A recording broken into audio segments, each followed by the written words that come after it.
आज पढ़ेंगे कूलाम का नियम। यानी कूलाम का नियम होता क्या है। कूलाम का नियम जैसे देखा होगा आपने कक्षा 11 में गुरुत्वाकर्षण का नियम पढ़ा था। गुरुत्वाकर्षण का नियम कक्षा 11 के अध्याय में पढ़ा था। Gravity force.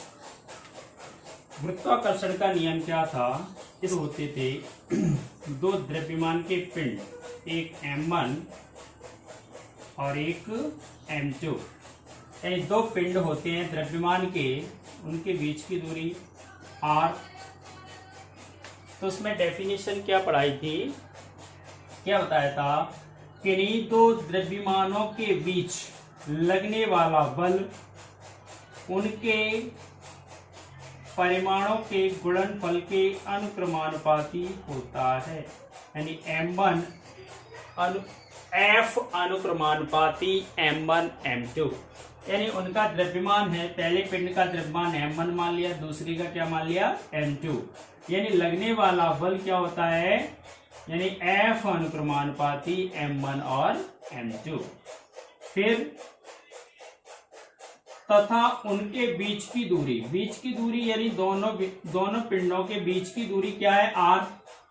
और F व्युत्क्रमानुपाती 1/r²। देखिए अगर कोई संख्या है, मान लो x, अगर x का व्युत्क्रम लिखना है तो क्या होगा, 1/x होगा। ठीक है ना, बात समझ में आ रही है। x कोई संख्या है, x का अगर व्युत्क्रम लिखना है तो क्या होगा, 1/x। ऐसे ही यहाँ पे दोनों द्रव्यमानों की बीच की दूरी क्या है, r। जो लगने वाला बल होता है वह r के वर्ग के कैसा होता है, व्युत्क्रमानुपाती होता है। ठीक है ना, दोनों को मिलाकर लिखने पर तो क्या आ जाएगा, F अनुक्रमानुपाती m1 m2/r²। अब यहां से अनुक्रमानुपाती समानुपाती हटाएंगे तो क्या आ जाएगा, F g m1 m2/r²। जहां g एक नियतांक है, जहां पे g क्या एक नियतांक है। ऐसे ही बच्चों क्या होता है, दो बिंदु आवेशों के बीच, इसमें क्या होता है, दो स्थिर बिंदु आवेश होते हैं। एक होता है q1 और एक आवेश मान लेते हैं q2, और इनके बीच की दूरी क्या मान लेते हैं, r। अब देखिए इसकी परिभाषा क्या है, किन्हीं दो बिंदु आवेशों के बीच लगने वाला आकर्षण या प्रतिकर्षण बल। अब देखिए आकर्षण कब होगा, जब प्लस और माइनस यानी विजातीय आवेश मिलेंगे,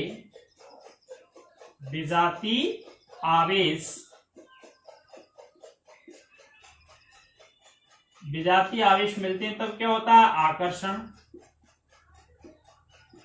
क्या होगा, आकर्षण यानी अट्रैक्शन होगा। और जब सजाती यानी plus plus minus minus minus minus, जब ये मिलेंगे सजाती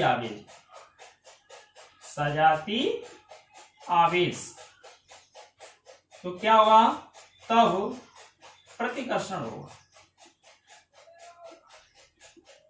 अब यहां पे प्लस प्लस भी हो सकते हैं, माइनस माइनस भी हो सकते हैं। ठीक है ना, अगर प्लस माइनस होंगे तो आकर्षण होगा, प्लस माइनस होंगे तो क्या होगा, आकर्षण।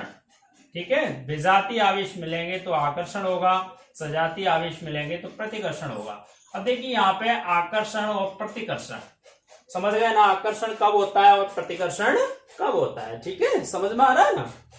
देखिए किन्हीं दो बिंदु आवेशों के मध्य लगने वाला आकर्षण या प्रतिकर्षण बल उन आवेशों के गुणनफल के अनुक्रमानुपाती होता है तथा उनके बीच की दूरी के, अब उनके बीच की दूरी, दोनों आवेशों के बीच की दूरी क्या मानी है, r। उनके बीच की दूरी के वर्ग के कैसा होता है, व्युत्क्रमानुपाती होता है।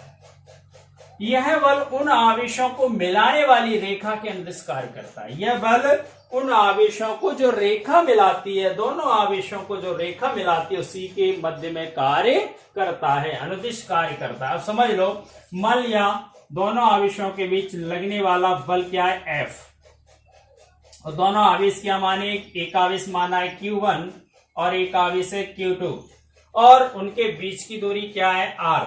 अब देखिए परिभाषा के अनुसार क्या है, किन्हीं दो बिंदु आवेशों के मध्य लगने वाला आकर्षण या प्रतिकर्षण बल उन आवेशों के गुणनफल के अनुक्रमानुपाती होता है।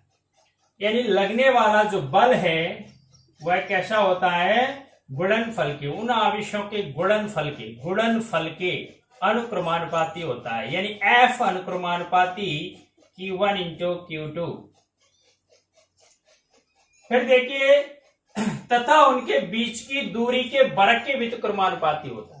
उन दोनों आवेशों के बीच की जो दूरी है उसके वर्ग के कैसा होता है, व्युत्क्रमानुपाती, यानी 1/r²।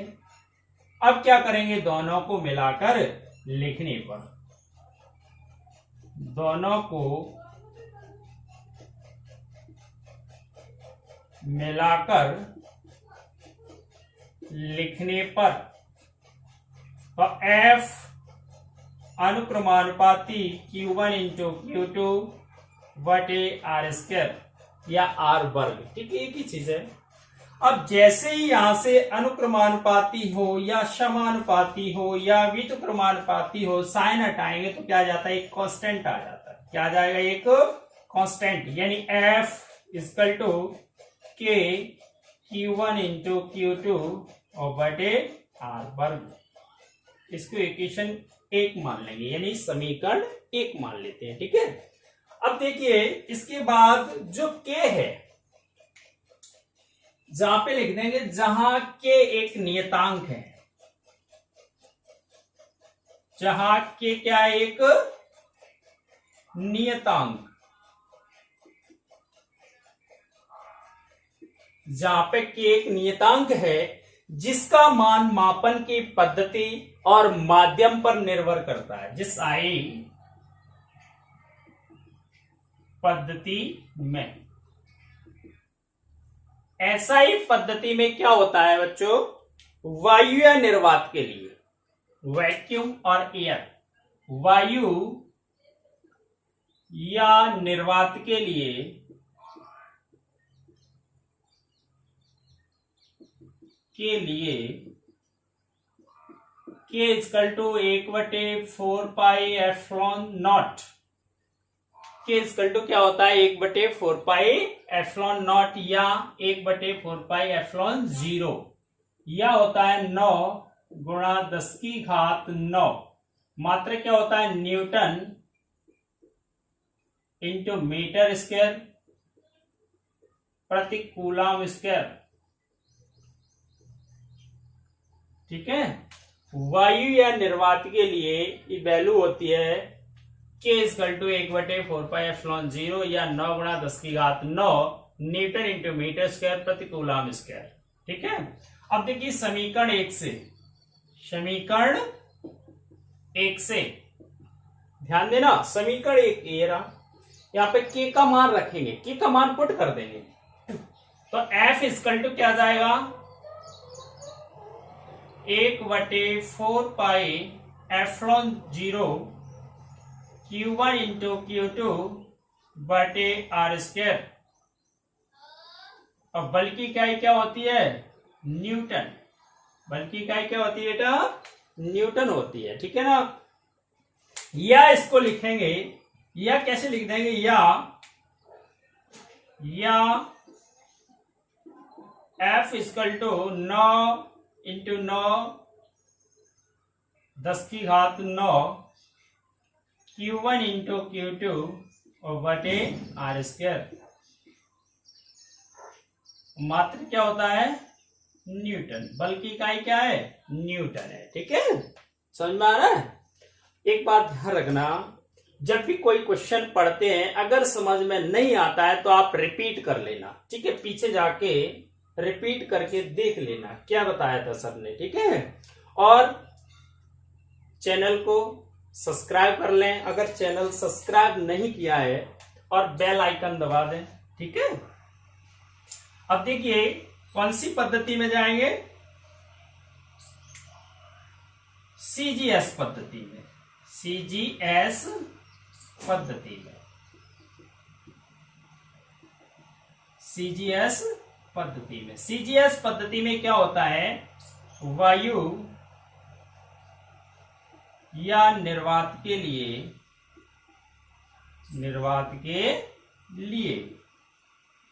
K = 1, K का मान कितना होता है, 1 होता है। ये भी बताएंगे कैसे होता है। ठीक है। K = 1 यानी K = 1 यानी 1। समीकरण 1 से तो क्या आ जाएगा, F K की जगह यहां पे क्या रखेंगे, 1, तो Q1 × Q2 बटे R वर्ग, और मात्रा क्या होता है, डाइन। ठीक है।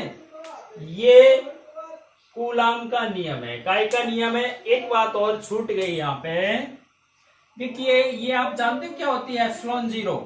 इसको बोलते हैं निर्वात की विद्युतशीलता। ये क्या होती है, निर्वात की विद्युतशीलता। ध्यान रखना, निर्वात की विद्युतशीलता, विद्युतशीलता। ठीक है, समझ में आ रहा है। ओके, हटा दे इसको। स्क्रीनशॉट लेना चाहते हैं तो स्क्रीनशॉट लेते। चार्ज, देखिए यूनिट चार्ज में जाएंगे एसआई पद्धति में। कौन सी पद्धति में जाएंगे, एसआई पद्धति में। एसआई पद्धति में। ठीक है। एसआई पद्धति में वायु या निर्वात के लिए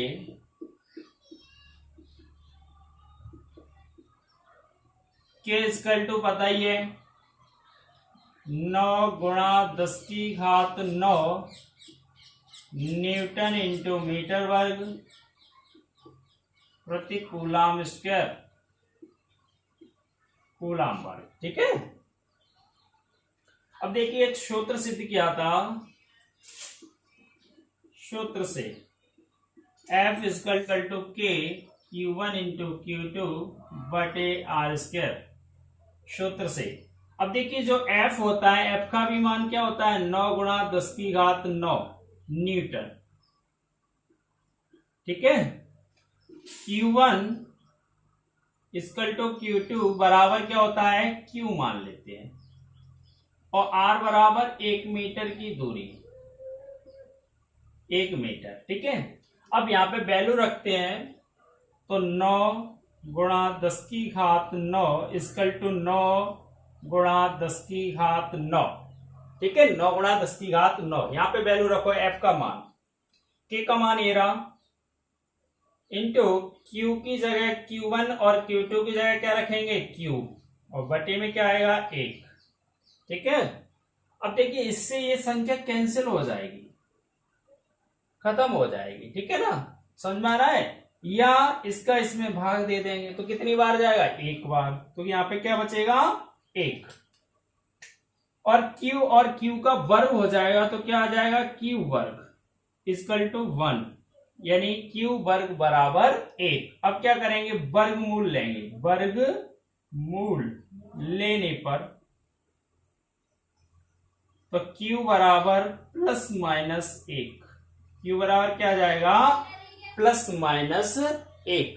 अब देखिए यहीं से परिभाषा बनती है एकांक आवेश की। क्या परिभाषा बनती है, समान परिमाण की। परिमाण कैसा होना चाहिए, समान। समान परिमाण के दो सजातीय आवेश, देखिए Q1 और Q2 था, इनका परिमाण क्या मान लिया, Q। समान परिमाण के दो सजातीय आवेश यानी Q 1 मीटर की दूरी पर स्थित हो। कितनी दूरी पर, 1 मीटर की दूरी पर। तो वे एक दूसरे को 9 गुणा 10 की घात 9 न्यूटन के बल से प्रतिकर्षित करेंगे। ऐसे प्रत्येक आवेश को एकांक आवेश कहा जाता है। यानी ये कौन सा क्वेश्चन पढ़ाया था? कूलॉम का नियम, और इसी में पढ़ाया था एकांक आवेश।